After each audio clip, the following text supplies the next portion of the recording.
Wow, when the heck are these from? Treaty talks. That's been a while. Wow, it's a listing of people who actually signed the treaty in 1850. I can barely read these names. Bebawashkame.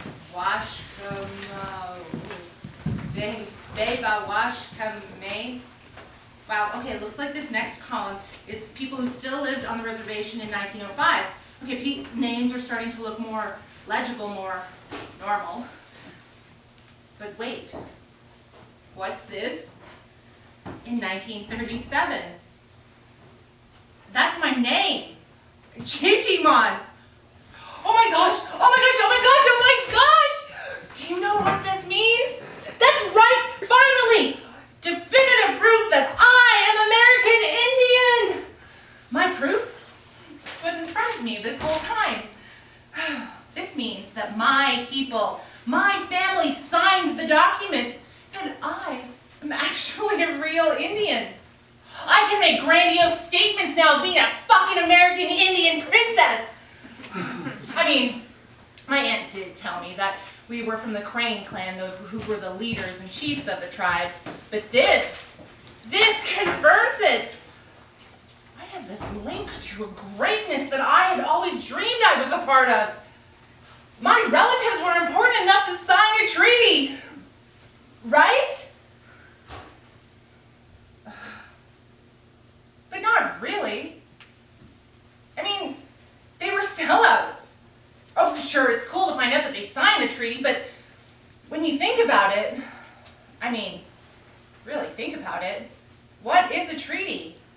It's a document where Indians agreed to share some of their interests in their ancestral lands in turn for payments and promises from Crown officials. They gave up everything. They gave up being Indians. So where does that leave me?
The summer when we turned 8 and she became a real Indian. I have been trying to pinpoint the exact moment that I became Indian, and I think I've narrowed it down. It was March 6th, the day my parents got married and my name changed. I was 8. You see, I was born the summer before my parents went away to college. It was important for them to go to college, so they did. My mother, a petite, blue-eyed francophone who you would never mistake for being my mother. And my dad, a tall, awkward-looking artist and native man who didn't speak a lick of French. Now, they went away to separate schools, but I stayed in my mother's childhood home with my grandmother, my mère, and thus went to French school and spoke French at home. Now, while my mère was at work, I would stay with my dad's family. And now during the day, I was constantly surrounded by Indians, but there were no traditional teachings, no vision quest or language. My grandmother didn't smudge. My aunts or uncles were not covered in silver or turquoise or the beaded jewelry of my ancestors. They didn't live on the res, so I really didn't think that we were different than anybody else. But it was on that day that I went from being Wanda Marie Alice Chichimon to Wanda Mary Alice Chichimon.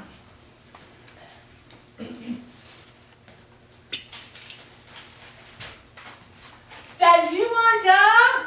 J'espère que ton été s'est bien passé. Ok les élèves, c'est temps pour commencer. On a une nouvelle amie. What? There's a new kid in class? Did you see them? I hope it's not another girl. Peut-être vous reconnaissez Wanda, mais durant l'été, ses parents se sont mariés. Wanda, c'est en classe votre nouveau nom.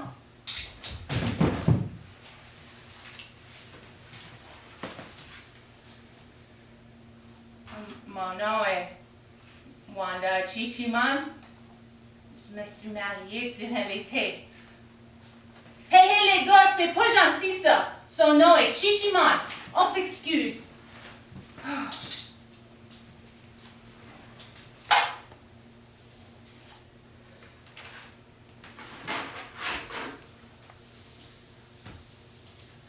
But what about our first powwow? You know, we went to Walpole Island and your daddy crammed us into the back of the van between his art stuff and the camping gear. Dad's art was very traditional at the time, kind of like Norval Morris, so this black outlines of the spirit animals with wisps of paint going outward and onward. But when we got there to the powwow, we walked around the grounds and we were looking at all the different booths.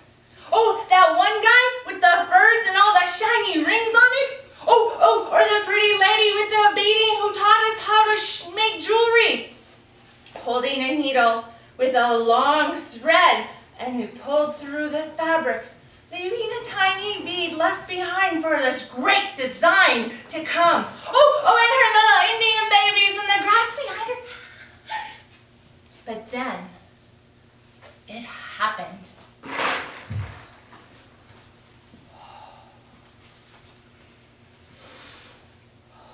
What's that smell? Oh, that, my girl, is the Creator cooking. Your history in a cast iron skillet. Eh? Oh, you don't know what scone is? What kind of Indian are you? A little one? You want to try a piece? I've got them with chili and butter. Why don't you just try a plain one? Then you can add some powdered sugar or honey to it. Okay. We give her the money, and she hands us a paper plate that is nearly see-through from the grease, topped with a tiny cloud of dreamy goodness. Careful, it's hot. If you go around to the side of the tent, there's some napkins there. And sugar? Me wedge. We had to try out some of the Ojibwe we had overheard, hoping it meant something nice. We grab some napkins and a pat of butter and walk away in a cloud of powdered sugar. And then, our first bite. Teeth sink into the warm piece of bread. We lick our lips and the powdered sugar is all over our face, and we try and catch the butter as it dribbles down our chin.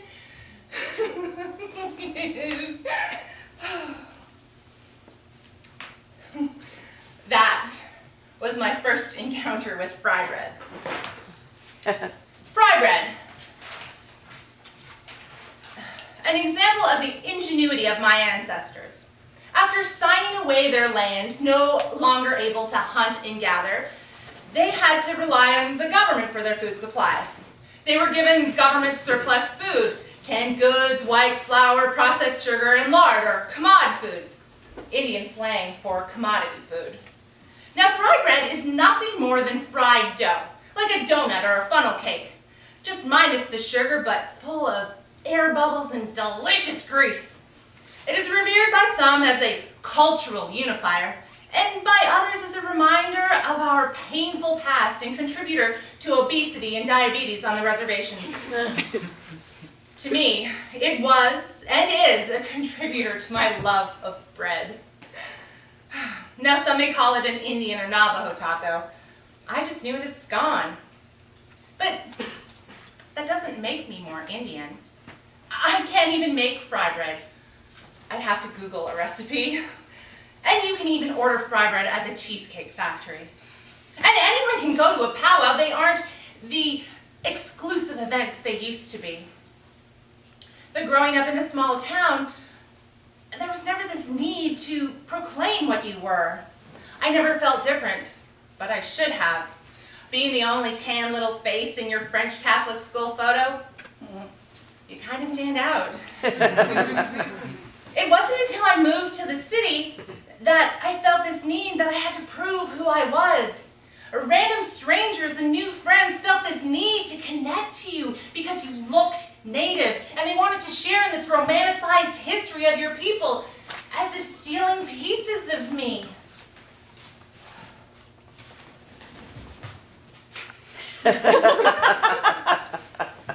Namaste. Please accept my apologies for what the white man has done to you. I have a great respect for you. I was a shaman in a previous life. I have taken this gift that is within me, and now I host online training sessions on how to be a shaman for $49.95. I prayed to the Creator for a name, and I was blessed with the sacred bear blood and given my Native American name of Mapia by a high priestess on the internet. I am a rainbow warrior and medicine woman known as Nagueab, as well as a Celtic shaman where I go by the name of Envis. It means rainbow. You see, my people want to bring together the great thinkers of our time, those who have an understanding of the mysteries of the world. It all begins with the Anishinaabe people and the 8th fire. The light from the 8th fire will call out to the rainbow warriors, and we will come together from all classes and religions. It's not about the color of our skins, but the color of our hearts. Oh.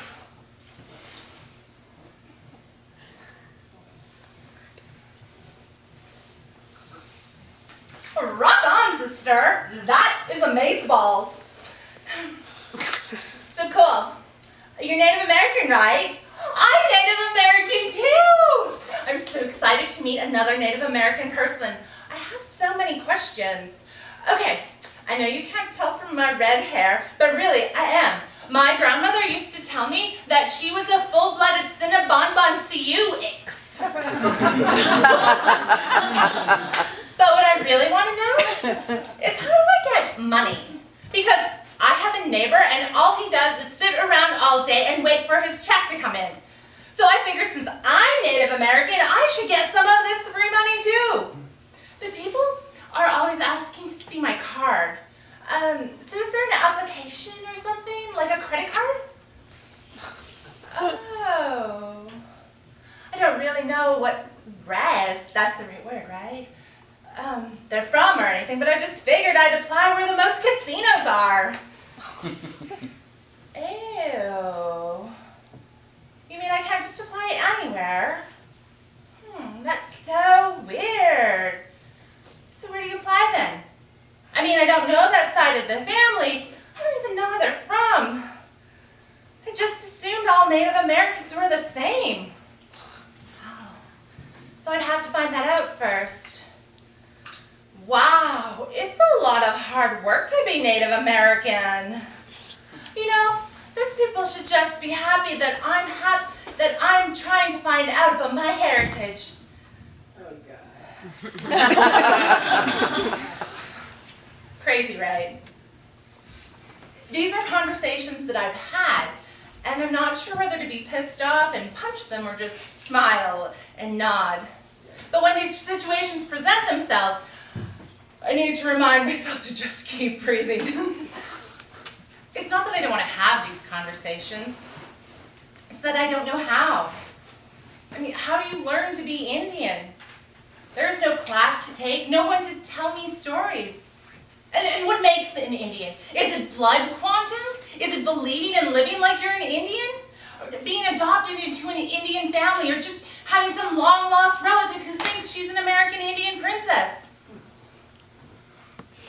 If I engage them, they'll ask me questions and say things I have no concept of. They'll find out I'm a fraud, I'm a fake, not a real Indian. How can I be judge and jury to all these wannabe Indians and in the same breath tell people about how Indian I am, about how Indians live when I know nothing? My history, my language, I am a blank slate. But symbols of it surround me. I have bookcases full of the toughest Indian in the world, Native American history for dummies, books of Basil Johnson and Thompson Highway. Sweetgrass blades hang from my wall, their tiny charcoal ends leaving marks and reminders of every time I try to be Indian and remember my grandparents in ceremony each year. My jewelry box is full of an assortment of bone chokers and silver and turquoise, these long dangly beaded earrings that I have purchased in an effort to be the Indian I want to be. You know, the all-knowing one. The one who knows her language more than saying hello and thank you. Every E, W, G, Z, I, and J of it. How they're pronounced and what they mean. I would be able to quote dates and histories, events of my people. To tell you that my people were once the most feared in Upper Canada and outnumbered even the Sioux. But I don't know how to be a fancy dancer. I don't own a jingle dress. Can't even two-step. I use sage to cook with. I have no idea how to make traditional jewelry or string porcupine quills. I don't know how to cross that medicine line. I am not the fried red queen. How can I still be Indian? It was grade 10, and in history class we were learning about Louis Riel, a political and spiritual leader of the Métis, whom some think of as a Canadian folk hero because he led 2 resistance movements against the Canadian government. But to me, he was just yet another classification of Indian, someone who had both Indian and French parents. And this surely had to be me. My mother, French, plus my dad, Indian, equals me, Métis.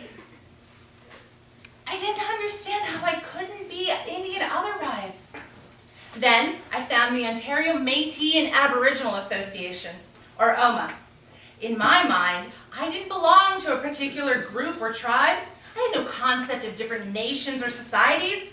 So I needed something to validate me and my life, a group to be a part of. And as luck would have it, OMA had a teen activist group that would meet and learn stuff and talk about their lives. And they also had a pageant.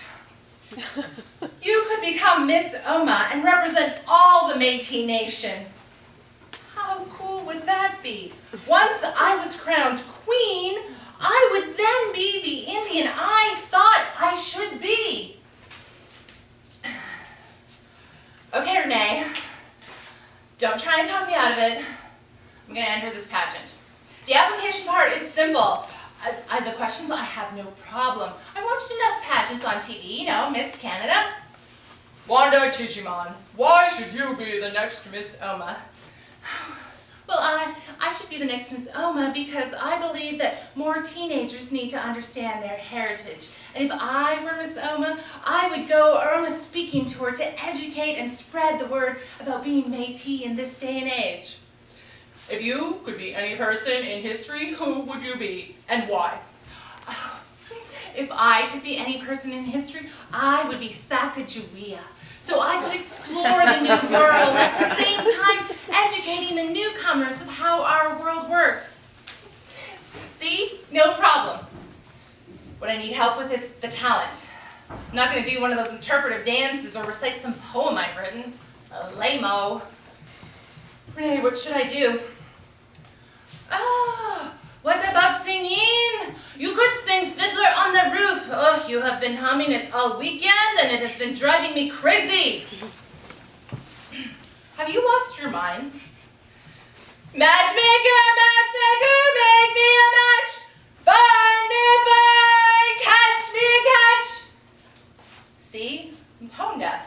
Oh, I know, but I can work with that. What about jokes? You could do jokes that's so you, a stand-up act. It wasn't until I got to the pageant that I realized how deep I had gotten myself. And I didn't want to be there anymore. I had always wanted to be the activist and fight for the little guy.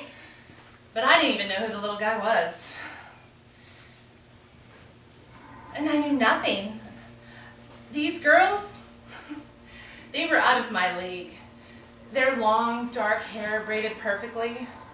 My hair barely covered my ears.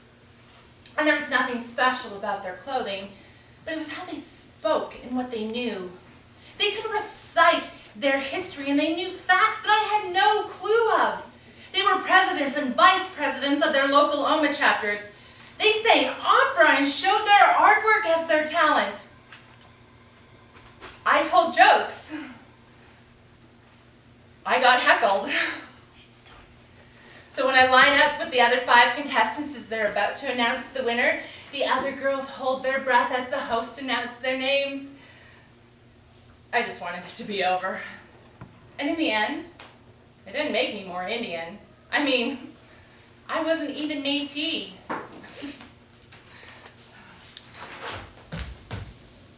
Oh, Vayavanam! Remember when we were little, you were always trying to look for an answer to something? Wanting to change the world? Oh, remember when you were 10 and you wrote that letter to the member of parliament?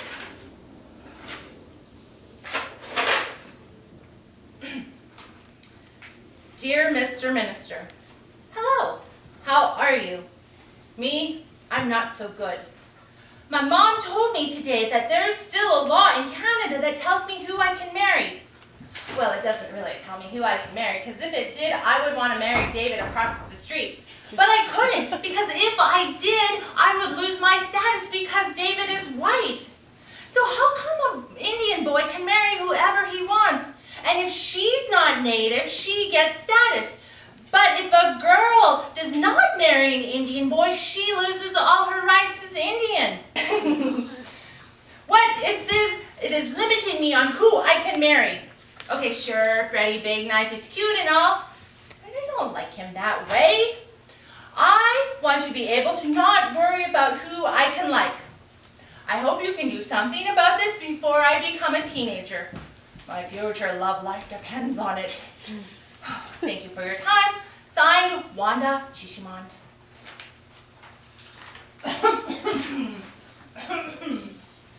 Dear Miss Chishiman.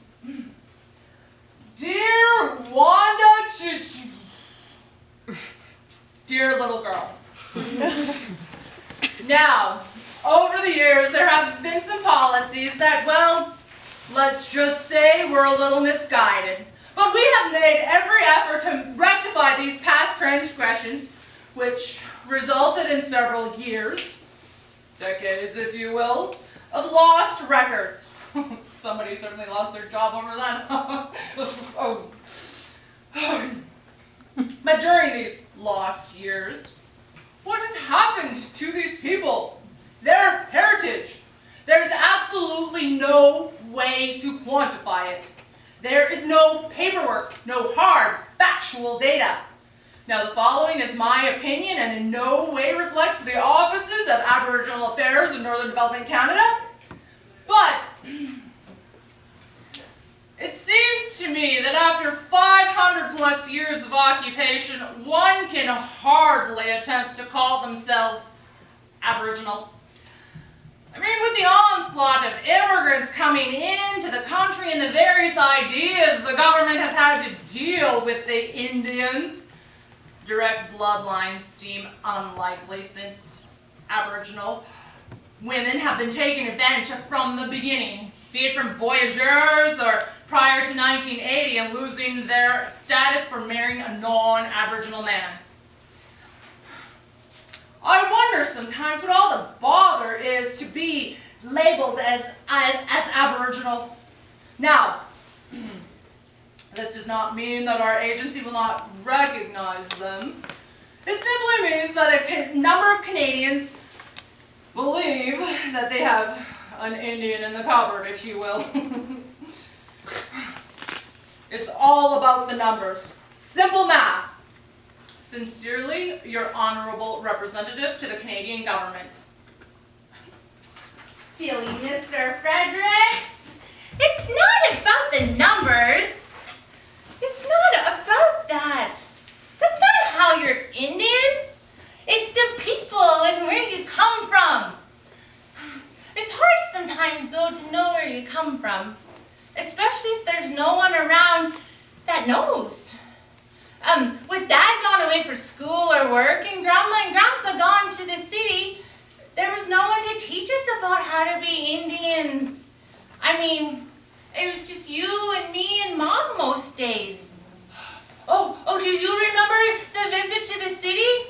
Dad had an art show at Harbourfront, and we were going to spend the day with Grandpa at the Indian Center. Do you remember? It was the last time you saw him. The best part of that day was that it still had the faint smell of fried eggs. The patio doors were just steamed up from the warmth of the room, mixed with people in a hot stove. We had just finished breakfast, and the smell of bacon escaped out the window as we tried to cool the room down. Wanda! Bring me my case! I need to check my blood! Okay, but why do you have to do that every day? Oh, Wanda, that's why you're my favorite of all the kids, always asking questions and wanting to know more. That's a good thing. Don't ever let anyone tell you any different. Yeah, but why do you have to pick yourself every day? Don't your fingers hurt after a while? Oh, it's just something you get used to. The blood, the needles. When you've had diabetes as long as I have. I think the hardest part was when I lost my eye. Oh. Did it hurt? Oh, no more than anything else that gets taken away from you. It's a reminder of who we are and where we came from. So you better stop eating all of Grandma's scone and take it easy on the cookies you and Mimir make. Now come here and give me a hug.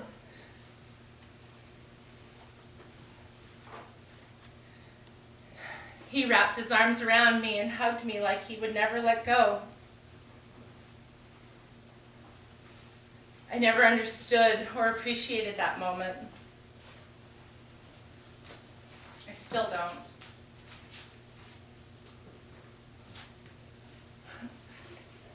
When I was 15, I met Peter.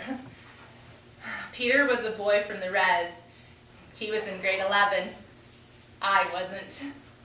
It was weird, it wasn't until high school that you noticed them. The kids from the res. All of a sudden, all of my friends were dating them. We had known these guys our whole lives, and now they were hot? I think I only liked him because Tammy and Lisa were dating guys from the res, and I didn't want to be left out. Peter and I became a couple out of circumstance. And maybe we did connect on some deeper level than my 15-year-old brain could understand. But I was going to his house for the first time. Now, the res was 3 miles outside of town. And since I didn't have my driver's license yet, I had to take a cab. A necessary luxury of a small town. Now I needed to get dropped off at the corner store because I couldn't let anyone see me getting dropped off in front of his house just in case my dad saw. That would be disastrous. Wanda! I have told you, you cannot go to the reservation without me. Dad, home! Why do you hate me so much? Don't you whatever me. Those boys don't even go to school, Wanda. They are going nowhere. And if I ever find out you have gone there, I will send you away to that Catholic school in the city so fast you won't even know what happened. Yeah, right. I'll go live with my mare. I was nervous when he invited me over. You know, the nervous excitement of a giddy 15-year-old girl in love. His parents wouldn't be there. They were out of town most of the time looking for work and left him alone with his brothers and his uncle to take care of him. There was no phone or TV, just a few pieces of furniture, and the house was freezing. Oh, hey guys, what's up? Hey babe, don't take your coat off. Let me give you a tour of the house. This is the kitchen. I could see the empty cupboard shelves. And you walked through the living room already. Kevin and Jay's room is downstairs and parents is on the right. Mine's on the left. You want to see? It's warmer in there anyway. Do you always turn down the heat to get a girl in your room? Oh, yeah. Just hang out a minute and I'll get rid of the guys. Now this was the first time at his house. Barely 10 minutes there and I am already in his bedroom. I couldn't help but I listened at the door. You guys gotta get out of here and take this shit with you. No drugs with her in the house. My 15-year-old heart melted. He cared for me enough to not want to expose me to this world. He cared for me. Drugs. This uncle that was supposed to be taking care of him was selling drugs out of their house. And the money that was being sent home to pay bills was being used to buy even more drugs.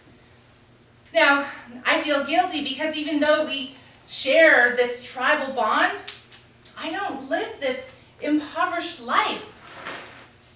I have had every opportunity in the world. But so did they. They got paid to go to school. Every kid that lived on the reservation got a stipend from the band office. I didn't because even though I was an enrolled member, I lived in town and therefore couldn't collect any money. Okay, sure, it wasn't a lot, but still, I'm pissed because here they were skipping classes, having barely passing grades, and they got money every month. Okay, fine. They needed the money. But all they did was use it to buy beer and drugs. See, I can't be a real Indian because I have not suffered. I think suffering is a large part of our people's history. You don't know like other people's suffering. Their ancestors came here looking for new opportunity. Our people were already here, a life taken away. 100 years ago? No, this has happened within my lifetime. How can I be Indian?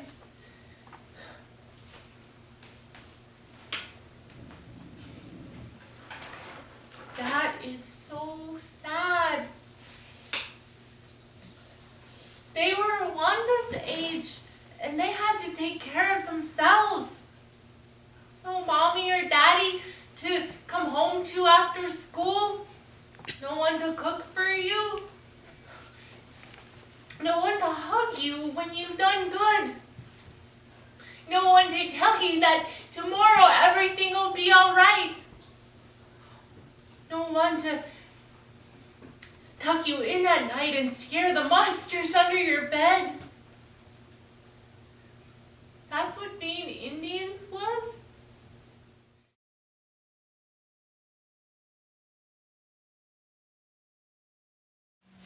How much of that, or was all of it, or was none of it autobiographical? About half and half. I found out, I had called my mother back home, and just for my own sake, I wanted to know, I was trying to figure out how old my grandfather was when he died. And so I Skyped in my mom, and I was telling her about my story. And I told her about something, and she's like, that's not true, Jen. I'm like, what? My whole show is based on this, and it's not true? What? So it's about half and half. But I don't believe my mother, so. I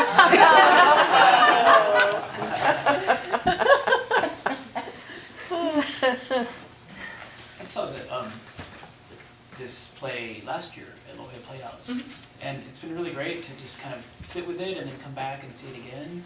And you know, the thing that I think really stuck, well, there was a lot of parts that really stuck with me, but the thing about the fry bread was so cool because like, I didn't know that that's where it had come from.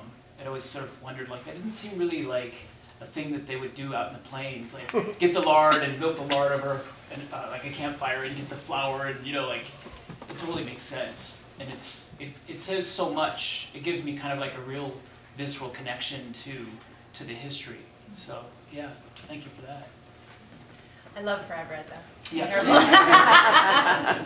Who doesn't?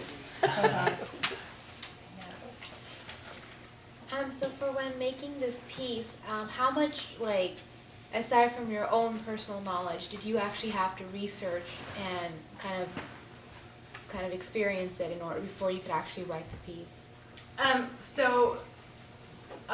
I've been writing this play for quite a while, 10 years, and I started because I was very angry. I was very angry at play at the beginning.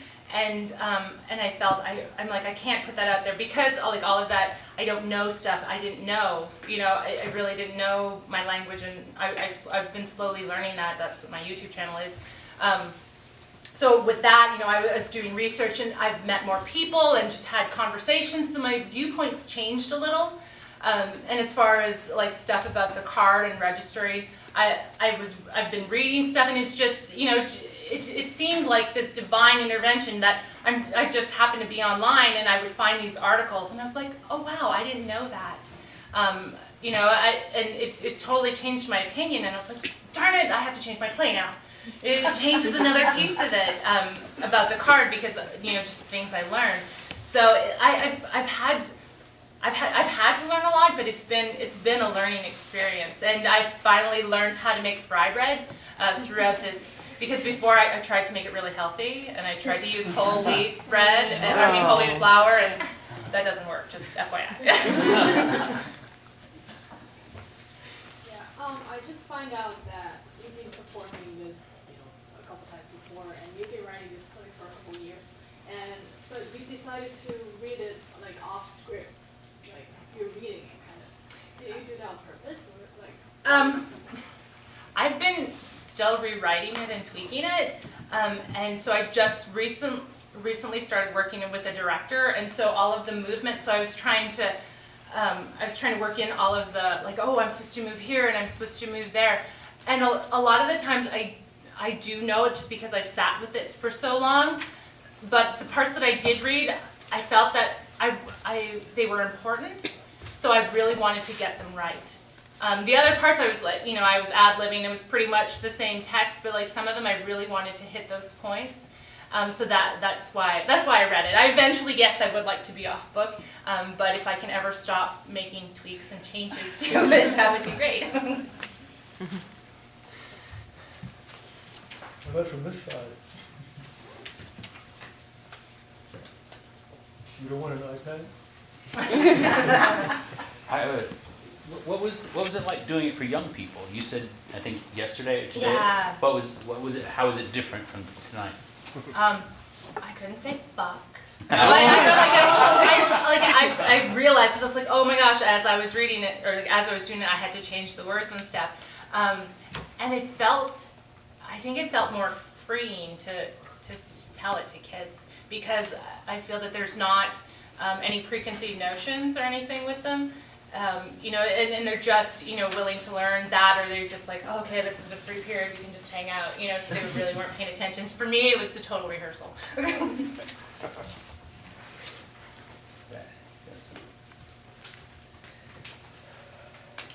I have a question. As it changes as a text, do you sense there's more conflict as you give it more internal life? Because each time you do it, it has a greater taproot. Mm-hmm. Is that creating tension, or is it just simply a revelation? I think it's a revelation. I don't think I do anything intentionally. It just happens.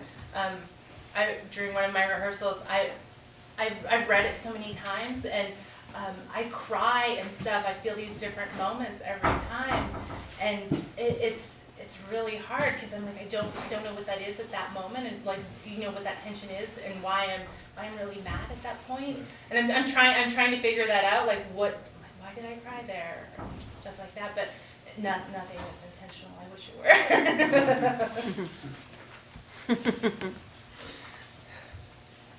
Oh, sorry. I was just gonna ask for the benefit of all of us, what's the name of your YouTube channel, Jen, so that we can get online? It's NDN in LA. So that's I have an educational language one, and I also I do social commentary sometimes. So. Is there a Facebook page we could like also? No, there isn't. I just changed that, so no. Oh, because I read your biography. It used to be like you were living in Canada. Mm-hmm. And how was your experience like in Canada, and how was your experience here? Like, are you different?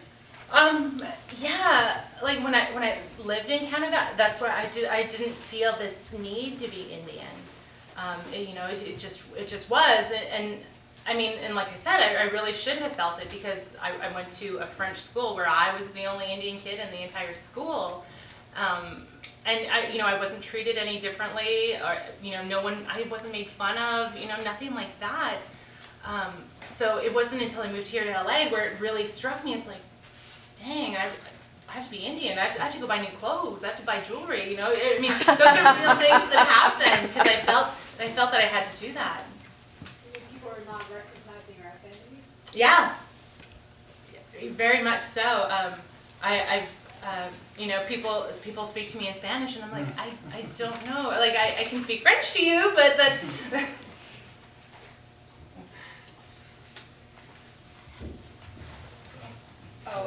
Go ahead. Oh, okay.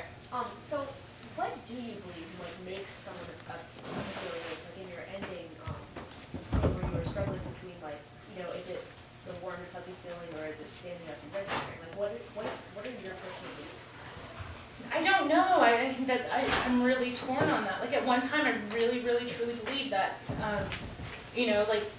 not necessarily to be Indian, but to be Native, and to be able to progress into the future, you have to come together as a people. So how else are you going to do that? Because otherwise, if you can just, everybody's going to say they're Indian. But then I was reading in all my research, I found out these people who they had parents, and they were full on, like 100% Native, but their parents came from different tribes, and they couldn't register in either of them, because of the matrilineal, the patrilineal from their reservations. So they were screwed. And I was like, oh my God, how can I have this opinion and feel this way when here this person is 100% and they can't register anywhere? So it's baffling sometimes. So I'm like, I really don't know what the heck I believe anymore. It's so messed up. But I mean, I think we do have to come together as a people, if we do want to succeed and progress and do everything that we want to. Do you think that you have to be registered to be Indian? I don't know. I think at one time that was my viewpoint. But I've met a lot of people, and then I've met people who they were talking to me about being Indian, you know, they did sweat lodges and all this stuff, and I'm like, I haven't done that. So that, I think that, like, there were those points that made me feel less, I'm like, I don't deserve this card.